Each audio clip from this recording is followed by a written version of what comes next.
8 of the 9 soldiers killed Thursday in a training accident at Fort Hood have been identified. They were killed when a flash flood overtook their vehicle and knocked them into the rushing waters. David Begnaud is at Fort Hood in Texas. David, what can you tell us about the identities of these 8 soldiers? Well, Elaine, we know the names and we have the pictures of the 8. There is one soldier whose family has not been notified, and so the Army has not released that name. We will go one by one out of respect for those soldiers, starting with Specialist Christine Faith Armstrong. She was 27 years old from 29 Palms, California. Private First Class Brandon Austin Banner, 22 of Milton, Florida. Staff Sergeant Miguel Angel Colon Vasquez, 38 of Brooklyn, New York. Private Isaac Lee DeLeon, 19 from St. Angelo, Texas. Private First Class Zachary Nathaniel Fuller, 23 of Palmetto, Florida. Private Eddie Ray Lauren Gates, 20 years old from Dunn, North Carolina. Private Tyshina Lynette James, 21 of Jersey City, New Jersey. And Cadet Mitchell Alexander Winey, 21 from Valparaiso, Indiana.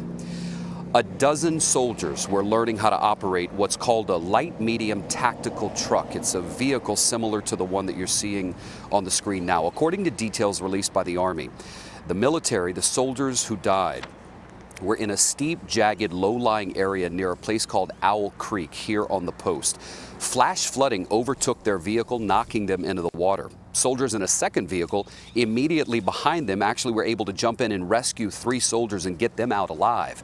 Initially, 5 bodies were recovered, but it took the military another 12 to 18 hours to find the 4 additional soldiers.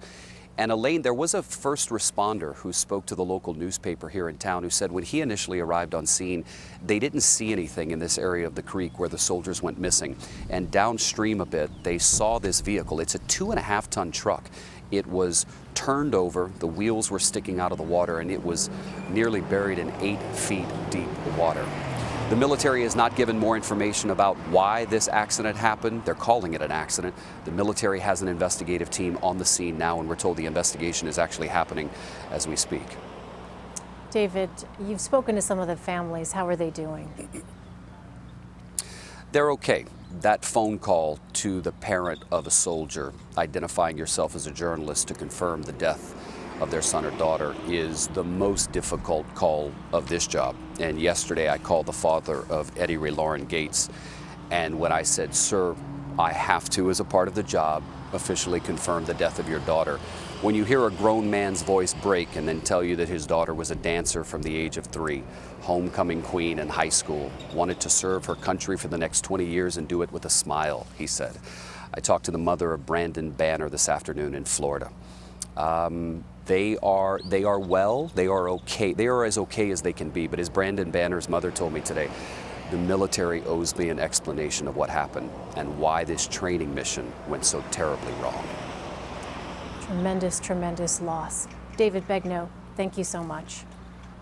You bet.